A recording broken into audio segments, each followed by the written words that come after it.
আসসালামু আলাইকুম প্রিয় খামারি ভাই ও বোনেরা, আশা করি সবাই ভালো আছেন। আমিও আলহামদুলিল্লাহ ভালো আছি। তো নিয়ে আসলাম নতুন একটি প্রতিবেদনে। তো আমি গাব আছে চলে নাকি আসলাম কাকা? বড়াই গ্রাম মারিয়া গ্রামে তাজু মণ্ডলের খামারে। তো এখানে এসে আমরা যা জানতে পারলাম, 7 মাসে গাব। তিনি দীর্ঘদিন ধরেই এভাবে গাভী পালন করছে। এর আগেও অনেক গাভী নিয়ে আসছে।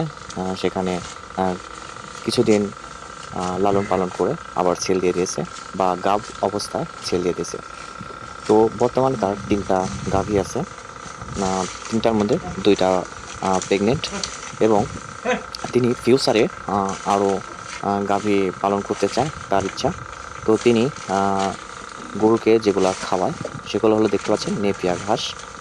নেপিয়ার ঘাস সকালে এবং বিকালে তিনি কেটে এনে খাওয়ায়। এছাড়াও রয়েছে পুয়াল ভুসি, এগুলা দানা জাতীয় খাবার খাওয়ানো হয়। তো এ ধরনের গাভী অনেক পরিমাণে দুধ দেয়।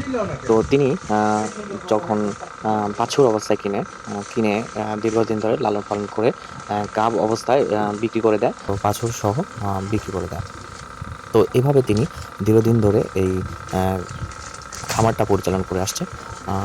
অনেক দিন ধরে তিনি এই গাভী লালন পালন করে তিনি শিখে গেছে যে কিভাবে গাভী লালন পালন করা যায়।